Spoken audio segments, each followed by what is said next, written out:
Voltamos a apresentar Sintonia Nacional.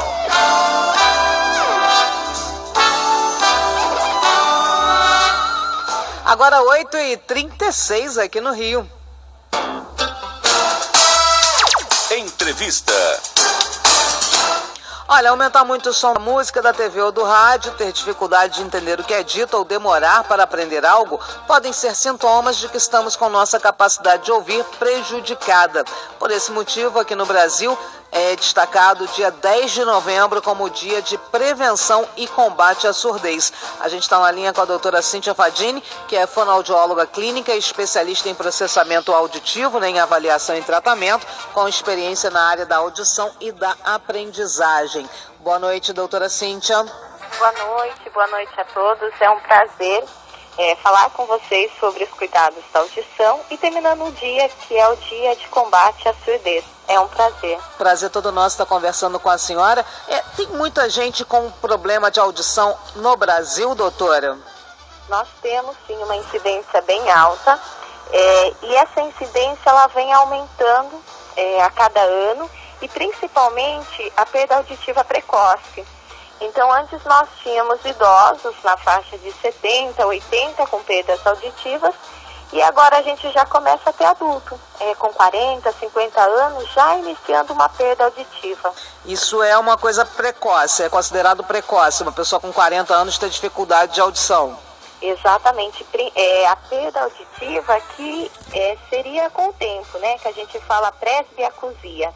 Espera que com o envelhecimento a gente vá perdendo as habilidades auditivas, mas agora está vindo um pouquinho antes.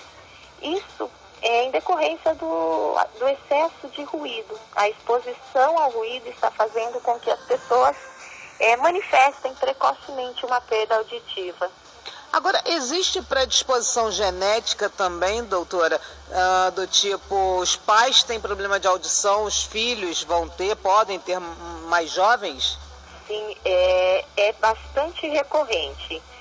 Os pais, os tios, os avós tiveram perdas auditivas, aumenta a chance do filho ter sim. Associado com o ruído, né, a pessoa ficar exposta a intensidades muito altas, aí sim nós estamos falando de um índice bem grande de pessoas com perda auditiva. Essa geração, principalmente a mais jovem, doutora Cíntia, eles ouvem muita música, muita informação através de fone de ouvido. Isso pode prejudicar a nossa audição? Pode sim, principalmente os fones que são de plug, né, que fica dentro do sistema auditivo. Eles aumentam a exposição do ruído e isso vai danificando células que a gente tem dentro da orelha interna. E aí, com o tempo, o sistema já vai tendo os primeiros sinais de uma perda auditiva. Agora a gente já passou a ver muita gente, né? Muita gente na garotada com aqueles fones maiores, né? Até porque tá se usando muito aquele tipo de fone que é Bluetooth, né? Uhum. Que não precisa de fio. Esse fone é melhor. Sim, porque ele não fica tanto em contato com o sistema auditivo.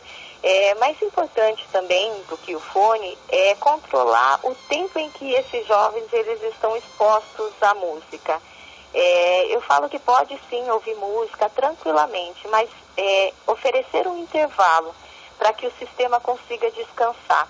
Então eu fico um tempo ouvindo, eu tiro o barulho, eu descanso o meu sistema e assim eu vou prevenindo a minha audição. Importante também é a intensidade. Quanto mais alta estiver essa música, mais agressão eu vou ter ao meu sistema. Então tentar manter sempre abaixo da média do volume. Assim eu consigo prevenir de uma perda auditiva no futuro. Eu ia perguntar sobre isso também, sobre a altura. E se a gente não tiver de fone, mas estiver num ambiente com barulho excessivo, isso também prejudica, doutora Cíntia? Prejudica. E não precisa ser contínuo. Um único episódio pode ocasionar uma lesão no sistema auditivo, que é quando a pessoa ela está exposta a uma explosão e de repente ela perde a audição. Isso pode acontecer.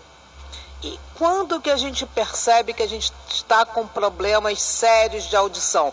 Tem aquele problema, né, que a senhora falou, por conta da nossa idade, né, por conta do envelhecimento, Mas quando que a gente percebe que a gente mais jovem tem problema de audição? O nosso corpo, ele envia alguns sinais. O primeiro dele é o zumbido. O zumbido é um barulho, né, que o nosso sistema auditivo faz para compensar o som que não está chegando. O início de uma perda auditiva pode ser com o zumbido, mas aí o paciente ele demora para buscar ajuda, aí ele vai tendo dificuldades em entender o que as pessoas falam. Ao telefone fica mais difícil, quando tem barulho, quando tem várias pessoas falando ao mesmo tempo, já são sinais de que está tendo uma perda auditiva já de moderada. Então, o primeiro é o zumbido, em que a pessoa não percebe que está perdendo a audição, mas aí ela vai deixando, aí começa a ter as dificuldades em ouvir realmente no meio social. A senhora tocou num ponto importante, né? Não é o nosso caso, porque a gente trabalha com voz, então a gente está sempre procurando tanto otorrino quanto fonoaudióloga. Mas normalmente pessoas que não trabalham com voz, elas não costumam procurar com muita frequência o otorrino do mesmo jeito que procuram de repente um cardiologista, né? As pessoas sabem que elas devem ir ao cardiologista uma vez por ano, ao oftalmologista, ao ginecologista no caso das mulheres, mas assim, o otorrino não é um médico que elas só procuram quando realmente o negócio está complicado, né, doutora? Sim, infelizmente, porque a audição, quando diagnosticada precocemente, nós trabalhamos com habilidades auditivas centrais. Então, não compromete tanto essas habilidades centrais, como a atenção, como a memória. Alguns pacientes, quando já vêm com uma perda auditiva moderada, profunda, até mesmo severa, eles já vêm com todos esses comprometimentos. É uma pessoa que já tem uma dificuldade de atenção, que já desenvolveu uma dificuldade de memória, e aí sim fica um pouco mais complicada essa reabilitação, porque ele já está com essas habilidades alteradas. Mas tem tratamento, doutora? Sim, hoje eu falo que nós temos 2 tipos de perda auditiva, que é a de condução. Algo impede o som de passar por esse sistema, e aí é feito, de repente, uso do medicamento, uso de algumas cirurgias e até mesmo o aparelho auditivo faz com que essa audição volte.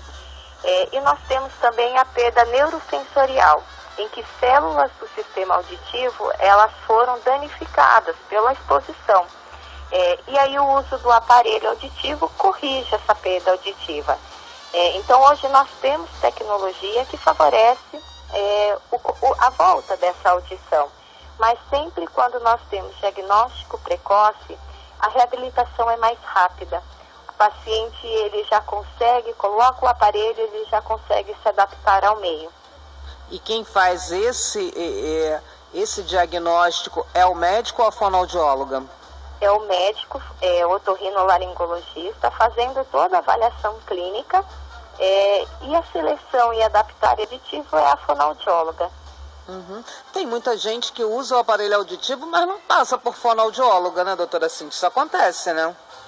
E deveria, porque o fonoaudiólogo ele é o profissional responsável para selecionar o melhor aparelho auditivo para o paciente. Uhum. Tem alguns pacientes que mesmo colocando o aparelho auditivo, eles precisam de um treinamento auditivo para melhorar essas habilidades centrais que eu mencionei, de atenção e de memória. E muitas vezes isso não acontece. Aí o paciente ele não consegue se adaptar ao aparelho e fica sem ter uma audição saudável. Então o primeiro passo é fazer essa consulta aí, pelo menos anual, com o otorrino, né? Com o otorrinolaringologista. Exatamente. Tinha que incluir tipo um calendário de médicos, né? Que nem a gente tem aquele calendário de vacinação, deveria fazer com médicos também, uma vez por ano, procurar o cardiologista, fazer exame de sangue, procurar o ginecologista, procurar o clínico, né? Fazer os exames necessários e incluir aí o otorrino também, né? Exatamente. E principalmente as crianças em idade escolar. Porque nós temos crianças que elas não estão conseguindo aprender porque elas não estão ouvindo. Algumas crianças que têm acúmulo demais de cera, Algumas crianças com perda auditiva de condução, né, que impede o som de passar pelo sistema, estão tendo dificuldades na aprendizagem e não estão sendo diagnosticadas. Tem uma coisa que a gente sempre fica na dúvida, doutora Cíntia. A senhora falou de cera. O uso do cotonete é recomendado? Não é recomendado? Ele não é recomendado. As pessoas, elas precisam entender que o cotonete, ele é uma falsa ilusão. Quando você coloca o cotonete para fazer a limpeza, ele tira um pouco apenas da cera, só que ele empurra a maioria dela. E isso vai aproximando de uma membrana que é muito fina do nosso sistema, e pode ocorrer o risco de ter uma perfuração dessa membrana e eu ter uma perda auditiva, além de estar fazendo uma parede de cera. Então vai acumulando cada vez mais a cera. E na verdade ele não retira. Eu me lembro que há alguns anos atrás, quer dizer, uns bons anos atrás, né, antigamente, na época da minha avó, na época da minha mãe era mais nova, que as pessoas usavam grampo, né, para limpar o ouvido. Gente, botava grampo de cabelo, botava um algodãozinho e limpavam o ouvido. Deve ser muito pior do que o cotonete, né, doutora Cíntia? Sim, sim. E isso ainda é frequente. Além do grampo, tem algumas pessoas que colocam óleo quente. Nossa. Então isso é muito perigoso, porque, como eu falei, dentro do nosso sistema, nós temos uma membrana que ela é muito fina e muito delicada. Se eu perfuro essa membrana, eu não tenho a passagem do som, eu não tenho a amplificação do som e automaticamente eu tenho uma perda auditiva. Então não é recomendado você colocar nenhum objeto estranho dentro da sua orelha. O que eu recomendo para os pacientes é urar o próprio dedo. O nosso dedo, ele é o tamanho exato de até onde eu posso chegar dentro da minha orelha. Então, com o uso de uma toalha bem fina, uma gaze, você coloca o seu dedo e faz a limpeza. Isso sim é indicado, porque aí você não chega tão próximo da sua membrana. Aqui no estúdio, doutora, todo mundo botou o dedo na orelha. E aí ficou a dúvida, qual dos dedos que a gente tem que colocar? É o indicador. Indicador, né? Tá certo. Porque todo mundo fez, foi automático. A senhora falou, foi o gesto que todo mundo fez. Vamos levar o dedo na orelha para ver se realmente cabe, né? Durante o banho, você pega a toalha, aí você coloca com a toalha, fica mais fácil. A cera que sai é porque o sistema já usou ela e ela está para ser descartada. Se ela está dentro do sistema, é porque ele ainda está usando para lubrificar o sistema auditivo. Legal, que bom saber disso, doutora Cíntia. Olha, muito obrigada pelos esclarecimentos, uma boa noite para a senhora, um bom final de semana e até uma próxima oportunidade para a gente poder falar mais sobre isso, que acho que a gente tem que falar mesmo, né? Para as pessoas poderem ficar, como a senhora disse, principalmente com as crianças, né? Ligadas, de repente a criança está indo mal no colégio, mas é porque ela não está escutando o que está acontecendo, né? E aí o pai e a mãe nem sabem disso, né? Exatamente. Eu que agradeço, é um prazer falar com vocês, principalmente nesse dia, que é o dia de combate à surdez, e eu fico à disposição. É sempre muito bom falar. Obrigada, doutora Cíntia. Boa noite. Até a próxima. Boa noite. Até. A gente conversa.